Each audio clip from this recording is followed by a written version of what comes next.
بہت مؤدب اور شائستہ انداز میں پوچھتے ہوئے سیلز مین نے ہاتھوں میں پکڑا جوتا اس کے پاؤں کے قریب کیا جو خوبصورت ہیلز میں مقید تھے۔ میرے ہاتھ نہیں ٹوٹے ہوئے، میں خود پہن سکتی ہوں۔ جی شور، یہ لیجئے۔ سیلز مین نے مسکرا کر جوتا اس کی طرف بڑھایا۔ اس نے اسے یوں پکڑ رکھا تھا کہ اسے تھامتے ہوئے حیا کی انگلیاں لازماً اس کے ہاتھ سے مس ہوتی۔ سامنے رکھ دو، میں اٹھا لوں گی۔ اس کے روکھے لہجے پہ سیلز مین نے زیر لب کچھ گنگناتے ہوئے جوتا سامنے رکھ دیا۔ پھر بل کی ادائیگی کے بعد کاؤنٹر پہ کھڑے لڑکے نے بقیہ رقم اس کی طرف بڑھائی تو حیا نے دیکھا چند نوٹوں کے اوپر 5 کا سکہ رکھا تھا۔ وہ لڑکے نے سکے کو یوں پکڑ رکھا تھا جیسے سیلز مین نے جوتے کو، تاکہ اسے تھامتے وقت لازماً اس کا ہاتھ ٹکرائے۔ شکریہ۔ حیا نے نوٹ کنارے سے پکڑ کر کھینچے۔ سکہ لڑکے کے ہاتھ میں رہ گیا۔ میم، آپ کا سکہ۔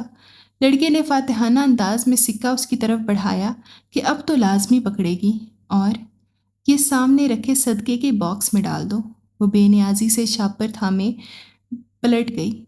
زارا نے بے اختیار کہا لگایا، اس لڑکے کی شکل دیکھنے والی تھی حیا۔ دل تو کر رہا تھا اس کی اسی شکل پہ شاپ کے سارے جوتے دے ماروں۔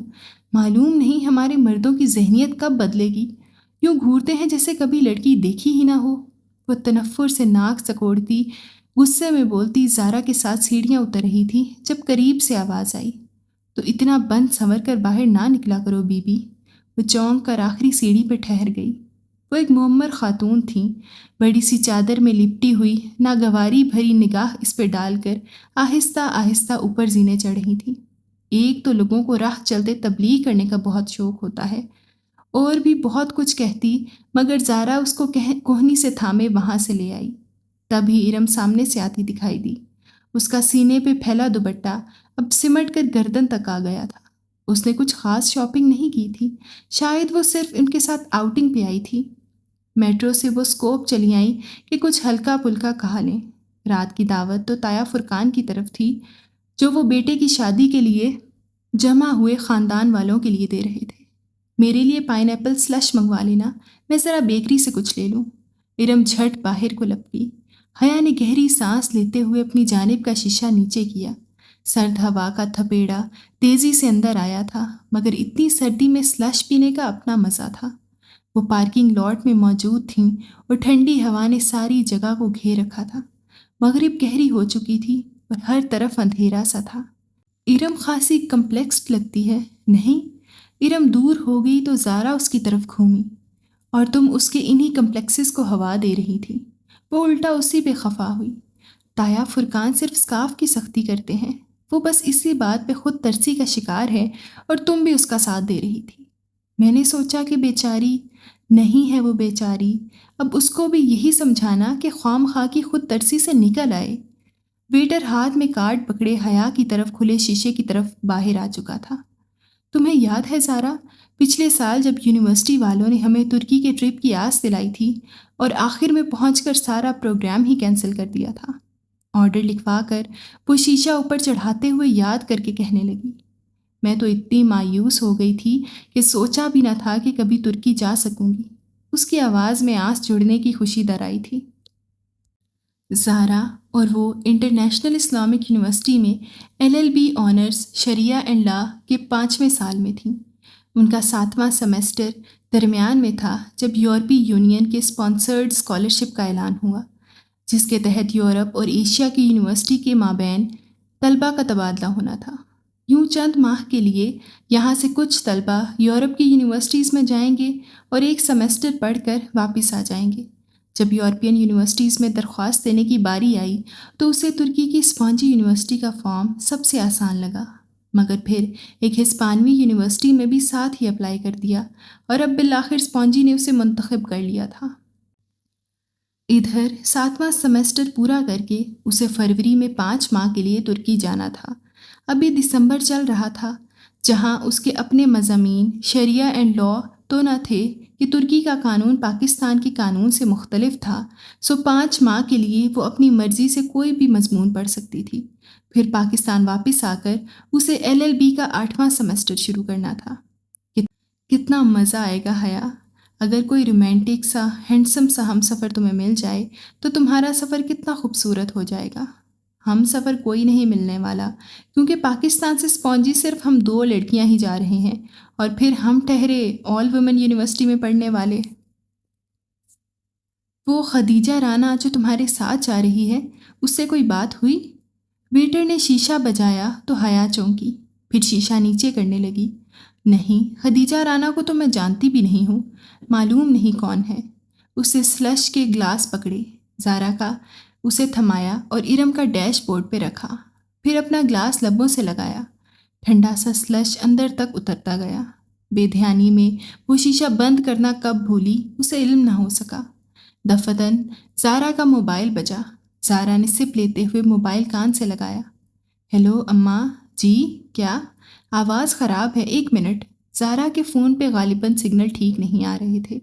سلش کا گلاس ہاتھ میں پکڑے دروازہ کھول کر باہر چلی آئی۔ حیا اپنے گلاس سے چھوٹے چھوٹے سپ لیتی زارا کو ونڈ سکرین کے پار سے دیکھتی رہی۔ اب وہ دور ایک درخت کے ساتھ کھڑی فون پہ بات کر رہی تھی۔ ہیلو مائی لیڈی، کوئی ایک دم سے اس کے بہت قریب بولا۔ وہ ڈر کر اچھلی، ذرا سا جوس کپڑوں پر چھلک گیا۔ کھلی کھڑکی پہ ایک عورت مسکراتے ہوئے جھکی ہوئی تھی، میک اپ سے اٹا چہرہ، چمکتا ہوا آئی شیڈو، بھڑکتی ہوئی سرخی، بالوں کا جوڑا، چمچم کرتے کپڑے۔ وہ عورت نہیں تھی، بلکہ وہ مرد بھی نہیں تھا۔ کیسے ہو جی؟ وہ اس کی کھڑکی پہ پورا جھکا کھڑا تھا، گلاس اس کے ہاتھ میں کانپا۔ بے اختیار اس نے شیشہ اوپر کرنا چاہا، مگر اس کے ہاتھ درمیان میں تھے۔ ڈرو نہیں باجی جی، میں آپ کی دوست ہوں، ڈولی کہتے ہیں مجھے۔ ہٹو ہٹو جاؤ۔ وہ گھبرا گئی۔ خواجہ سرا کے وجود سے سستے پرفیوم کی تیز خوشبو اٹھ رہی تھی۔ اسے کراہیت سی آئی۔ ذرا بات تو سنو۔ اسے اپنا چہرہ مزید جھکایا اور اس سے پہلے کہ وہ آگے بڑھتا، حیا نے سلش سے بھرا ہوا گلاس اس کے منہ پر الٹ دیا۔ ٹھنڈی ٹھار برف چہرے پہ پڑی تو وہ جھٹکے سے پیچھے اٹھا۔ اس نے پھرتی سے شیشہ اوپر چڑھا لیا۔ سنو جی، وہ مسکرا کر چہرہ صاف کرتا شیشہ بجانے لگا۔ بند شیشے کے باعث اس کی آواز ہلکی ہو گئی تھی اور اب وہ کوئی گیت گنگنانے لگا تھا۔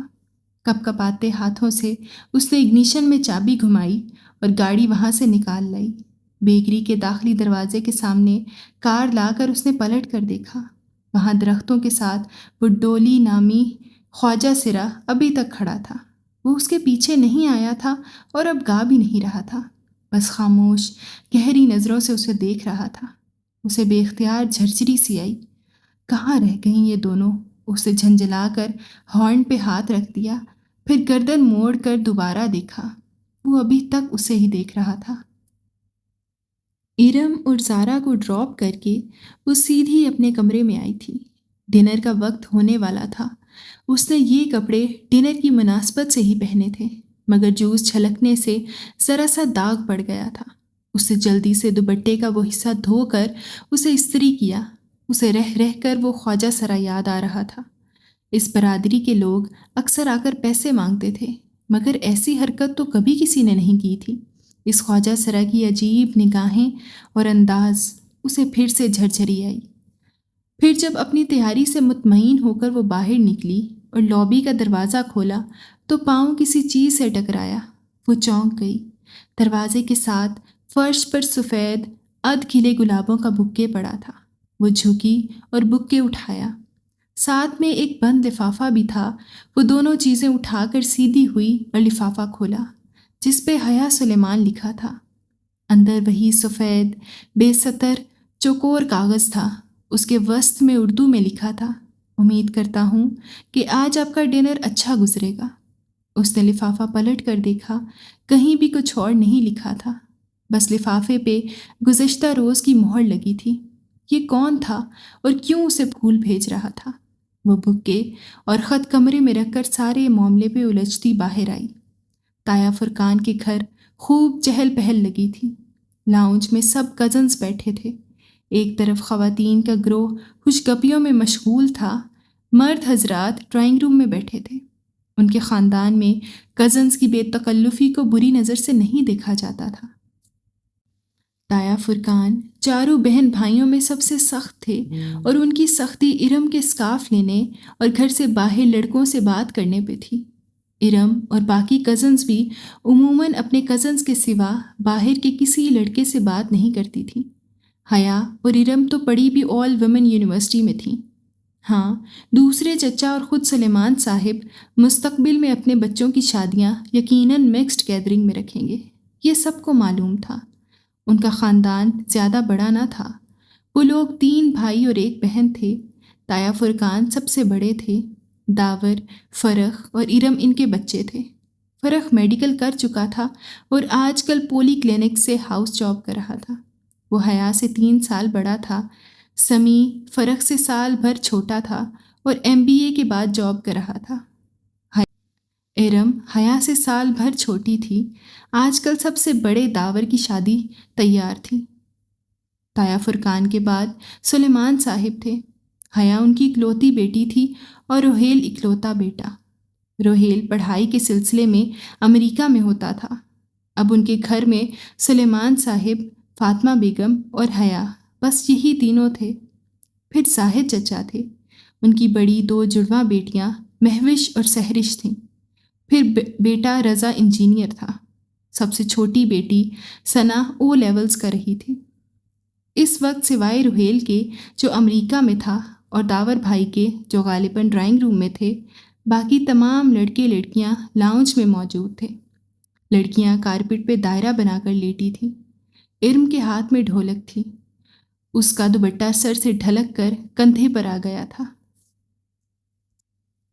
اگر ابھی تایا فرقان آ جاتے تو وہ فوراً اس کو سر پہ لے لیتی، اور وہ مہوش، سہرش اور ثنا کے ہمراہ سر ملا رہی تھی، جبکہ رضا، فرخ اور سمی اوپر کرسیوں پہ بیٹھے مذاکرن لڑکیوں کی طرف فکرے اچھال رہے تھے۔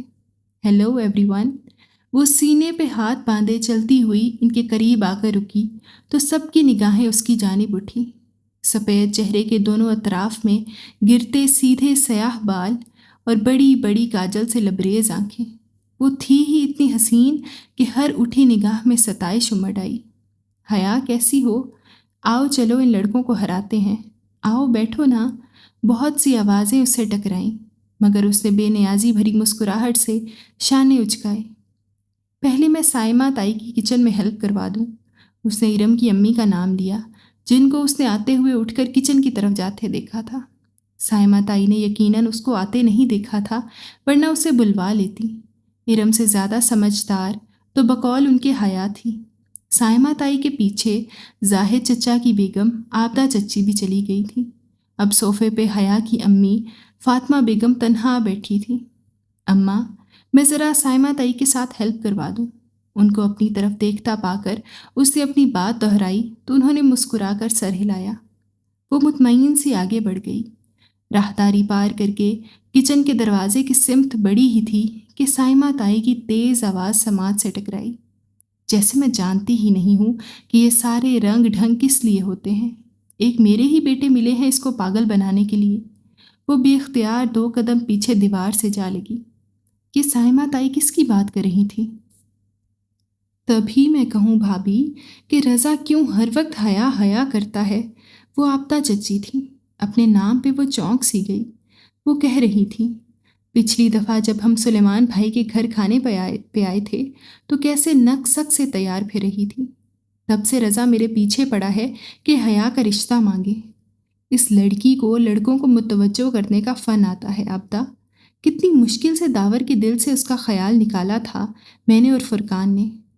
وہ تو اڑ ہی گیا تھا کہ شادی کرے گا تو صرف حیا سے، مگر جب فرقان نے سختی کی کہ بھلا ایسی بے پردہ اور آزاد خیال لڑکی کو اپنی بہو بنا کر ہم نے اپنی آخرت بگاڑنی ہے کیا، تب کہیں جا کر وہ مانا۔ مگر اب فرق کیا کروں اس لڑکے کا، یہ ابھی بھی اس طرح کیل کانٹوں سے لیس ہو کر آئی ہے، اور فرق پھر اس کے جانے کے بعد ضد پکڑ لے گا۔ اب میری ارم بھی تو ہے، مجال ہے کہ سر پر دوپٹہ لیے بغیر گھر سے نکلے۔ سائمہ تائی فخر سے کہہ رہی تھی، اور وہ دھواں دھواں ہوتے چہرے کے ساتھ بمشکل دیوار کا سہارا لیے کھڑی تھی۔ اسے لگا کہ اگر اس نے مزید کچھ سنا تو اس کے اعصاب جواب دے جائیں گے۔ بدقت اپنے وجود کو سنبھالتے وہ واپس پلٹ آئی۔ اسی بات پہ ہنستے ہوئے فرخ کی نگاہ اس پر پڑی جو راہداری سے چلی آ رہی تھی، تو اس کی ہنسی تھم گئی۔ وہ بے اختیار مسکرا دیا۔ قبول صورت سا فرخ جس کی رنگت ٹف روٹین کے باعث مزید سنولا گئی تھی، مگر مسئلہ اس کی واجبی شخصیت یا حیا کی بے پردگی کا نہ تھا۔ اصل بات تو وہ سب جانتے تھے، پھر بھلا اس کے بارے میں رضا یا فرخ نے سوچا بھی کیسے؟ وہ ایک اسپاٹ نگاہ فرخ پہ ڈال کے چپ چاپ فاطمہ بیگم کے ساتھ صوفے پہ آ بیٹھی۔ تمہیں کیا ہوا؟ انہوں نے غور سے اس کے چہرے کو دیکھ کر پوچھا۔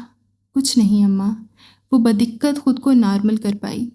فاطمہ مطمئن ہو گئیں اور وہ سائمہ تائی کے بارے میں سوچنے لگی، جن کا حیا میری جان کہتے منہ نہ تھکتا تھا، اور تایا فرقان کے لیے تو وہی بڑی بیٹی تھی، لیکن اندر سے ان لوگوں کے ایسے خیالات ہوں گے وہ گمان بھی نہیں کر سکتی تھی۔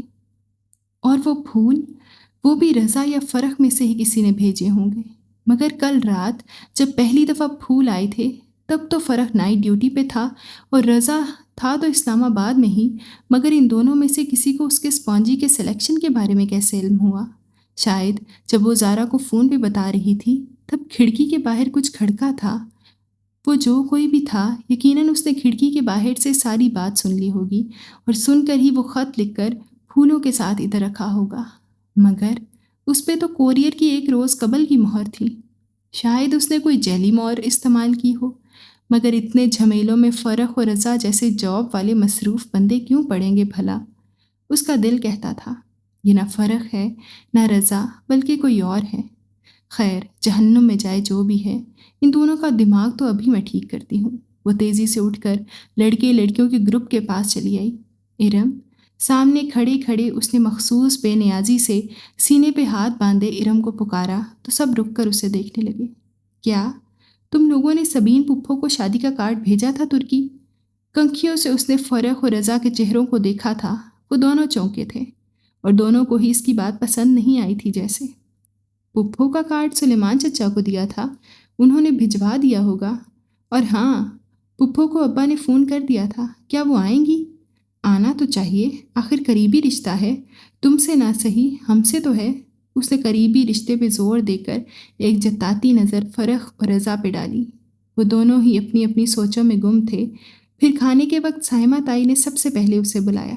حیا میری جان، یہ ارم کسی کام کی نہیں ہے، تم سمجھدار ہو، ٹیبل پہ تم نے خیال رکھنا ہے کہ جیسے کوئی ڈش آدھی ہو فوراً ظفر کو اشارہ کرنا۔ ٹھیک، شور تائی، میں خیال رکھوں گی۔ وہ بدقت مسکراتی ہوئی سرو کرنے لگی۔ چند منٹ بعد سب ڈائننگ ہال میں کھڑے اپنی اپنی پلیٹوں میں کھانا نکال رہے تھے۔ ڈائننگ ٹیبل کے اطراف سے کرسیاں ہٹا کر ایک دیوار کے ساتھ لگا دی گئی تھیں تاکہ سب اپنی مرضی سے کھانا نکال کر ادھر ادھر ٹہلتے ہوئے کھاتے رہیں۔ تایا جان، اپنے سلاد نہیں لیا؟ پرشین سلاد سے بھرا شیشے کا بڑا پیالہ اٹھائے تایا فرقان اور سلیمان صاحب کے پاس آئی، جو اپنے دھیان میں محو گفتگو تھے۔ اس کے پکارنے پر چونکے۔ تھینک یو بیٹا۔ تایا فرقان مسکرا کر چمچے سے سلاد اپنی پلیٹ میں نکالنے لگے۔ وہ شلوار کرتے میں ملبوس تھے، کندھوں پہ شال تھی اور باروب چہرے پہ مونچھیں۔ سلیمان صاحب ان کے برعکس کلین شیو ڈنر سوٹ پہ ملبوس خاصے اسمارٹ اور ہینڈسم لگ رہے تھے۔ دونوں کی سوچ بھی اپنے حلیوں کی مانند تھی۔ ابا آپ بھی لینا۔ سلیمان، تم نے سبین کو کارڈ پوسٹ کر دیا تھا؟ تایا کو اچانک شاید اس کی شکل دیکھ کر یاد آیا۔ سلیمان صاحب کا چمچے میں سلاد بھرتا ہاتھ ذرا سست ہوا اور چہرے پہ کرواہٹ پھیل گئی۔ بہت آہستہ آہستہ سے انہوں نے سلاد سے بھرا چمچہ اپنی پلیٹ میں پلٹا۔ کر دیا تھا۔ ان کے لہجے میں عجیب کاٹ تھی جو حیا کے لیے نئی تھی۔ ابا، سبین پپھو شادی پہ آئیں گی؟ وہ پوچھے بنا نہ رہ سکی۔ کل مہندی ہے، آنا ہوتا تو اب تک آ گئی ہوتی۔ 30 سالوں میں جو عورت صرف چند دفعہ ملنے آئی ہو وہ اب بھی نہ آئے تو بہتر ہے۔ حیا تو کیا، فرقان تایا بھی دنگ رہ گئے۔ سلیمان، کیا ہوا ہے؟ تھینک یو بیٹا۔ جواب دینے کی بجائے سلیمان صاحب نے اسے مخاطب کیا تو وہ اب تم جاؤ کا اشارہ سمجھ کر سر جھکائے وہاں سے چلی آئی۔ بہت آہستہ سے سلاد کا پیالہ میز پہ رکھا اور اپنی آدھی بھری پلیٹ اٹھائی، مگر اب کچھ بھی کھانے کو جی نہیں چاہ رہا تھا۔ یہ ابا کو کیا ہو گیا تھا؟ وہ پپھو کے بارے میں ایسے گفتگو کیوں کر رہے تھے؟ پھر وہ رہ نہ سکی۔ اپنی پلیٹ لیے اس ستون کے پیچھے آ کھڑی ہوئی جس کی دوسری جانب تایا اور ابا کھڑے تھے، بظاہر اپنی پلیٹ پہ سر جھکائے۔ اس کے کان انہی کی طرف لگے ہوئے تھے۔ حیا کے لیے عمیر لغاری نے اپنے بیٹے کا پروپوزل دیا ہے۔ سلیمان صاحب نے اپنی کمپنی اور اپنی کمپنی کے شیئر ہولڈر کا نام لے کر کہا اور اس کے ہاتھ میں پکڑی پلیٹ لرز گئی۔ دل سہم اٹھا۔ یہ کیا کہہ رہے ہو؟ تایا فرقان ششدر رہ گئے تھے۔ بھائی، اس میں حیرت کی کیا بات ہے؟ ولید اچھا لڑکا ہے، کل مہندی پہ آئے گا تو آپ کو ملواؤں گا۔ سوچ رہا ہوں حیا سے پوچھ کر ہاں کر دوں۔ مگر سلیمان، یہ کیسے ہو سکتا ہے؟ کیوں نہیں ہو سکتا بھائی؟ تم حیا کی شادی یوں کیسے کر سکتے ہو؟ باپ ہوں اس کا، کر سکتا ہوں۔ فاطمہ بھی راضی ہے اور مجھے یقین ہے کہ حیا کو بھی کوئی اعتراض نہیں ہوگا۔ اور جہان کا کیا ہوگا؟ کون جہان؟ سلیمان صاحب یکسر انجان بن گئے۔ تمہارا بھانجا سبین کا بیٹا جہان، جس سے تم نے حیا کا نکاح کیا تھا، تم کیسے بھول سکتے ہو؟ جواباً سلیمان صاحب نے ناگواری سے سر جھٹکا۔ وہ 21 سال پرانی بات ہے اور حیا اب 22 سال کی ہو چکی ہے۔ بے وقوفی کی تھی میں نے کہ سبین پر اعتبار کر کے اپنی بچی کا نکاح اس کے بیٹے سے کر دیا تھا۔ کیا ان 21 برسوں میں کبھی سبین نے مڑ کر پوچھا کہ اس نکاح کا کیا بنا یا کیا بنے گا؟ زیادہ سے زیادہ 2-6 ماہ میں ایک فون کر لیتی ہے اور 3 منٹ بات کر کے رکھ دیتی ہے۔ آپ کو واقعی لگتا ہے کہ وہ لوگ اس رشتے کو قائم رکھنا چاہتے ہیں؟ مگر سبین تو سکندر کی وجہ سے، تم جانتے ہو وہ الٹے دماغ کا شخص۔ میں کیسے مان لوں کہ صرف اپنے مغرور اور بد دماغ شوہر کی وجہ سے وہ اپنے بیٹے کا نکاح بھول سکتی ہے؟ اتنے برس بیت گئے، اس نے پھر کبھی رشتے یا شادی کی بات منہ سے نہیں نکالی۔ میں اس سے کیا امید رکھوں؟ مگر جہان تو اچھا لڑکا ہے، تم اس سے ملے تو تھے پچھلے سال جب تم استنبول گئے تھے۔ جی، جہان سکندر اچھا لڑکا، مائی فٹ۔ انہوں نے تلخی سے سر جھٹکا۔ اس کے تو مزاج ہی نہیں ملتے۔ وہ ترکی میں پیدا ہوا ہے، اس نے کبھی پاکستان کی شکل نہیں دیکھی، نہ اسے اردو آتی ہے نہ پنجابی۔ کبھی ان تمام برسوں میں اس نے اپنے کسی ماموں کا حال پوچھا؟ کبھی فون کیا؟ میں یہ سب بھول جاتا، مگر جب میں پچھلے سال استنبول گیا تو کیا آپ یقین کریں گے بھائی کہ میں 18 روز وہاں رہا۔ میں روز سبین کے گھر جاتا تھا، سکندر تو ملا ہی نہیں، اور جہان آخری روز مجھ سے ملا، اور وہ بھی 15 منٹ کے لیے بس۔ وہ بھی جب اس کی ماں نے میرا نام بتایا تو کافی دیر بعد اسے یاد آیا کہ میں اس کا کوئی دور پار کا ماموں ہوتا ہوں۔ پھر جانتے ہیں وہ مجھ سے کیا پوچھنے لگا؟ کیا پاکستان میں روز بم دھماکے ہوتے ہیں؟ اور کیا وہاں انٹرنیٹ کی سہولت موجود ہے؟ پھر اس کا فون آیا اور وہ اٹھ کر چلا گیا۔ میں کبھی حیا کے لیے کورٹ سے خلا لینے کے متعلق نہ سوچتا اگر میں اس روز ایک ترک لڑکی کو جہان کو گھر ڈراپ کرتے نہ دیکھ لیتا۔ جب میں فلائٹ پکڑنے سے قبل سبین کو خدا حافظ کہنے گیا تھا، اس لڑکی کے ساتھ اس کی بے تکلفی، الامان، وہ سکندر شاہ کا بیٹا ہے اور اپنے باپ کا ہی پرتو ہے۔ میں سمجھتا تھا کہ اگر احمد شاہ جیسے عظیم انسان کا بیٹا ہو کر سکندر اس کے برعکس نکلا تو ویسے ہی جہان بھی اپنے باپ کے برعکس نکلے گا اور ایک اچھا انسان ہوگا، مگر نہیں، وہ اسی مغرور آدمی کا مغرور بیٹا ہے۔ حیا کون ہے؟ اس کا ان سے کیا تعلق ہے؟ یہ بات نہ جہان کو یاد تھی اور نہ سبین کو۔ سبین تو یہ ذکر ہی نہیں کرتی۔ اب میں اپنی بیٹی کو زبردستی ان کے گھر بھیج دوں کیا؟ خیر، کل ولید سے ملواؤں گا آپ کو۔ اب جو رشتہ بھی اچھا لگا میں حیا کی ادھر شادی کر دوں گا۔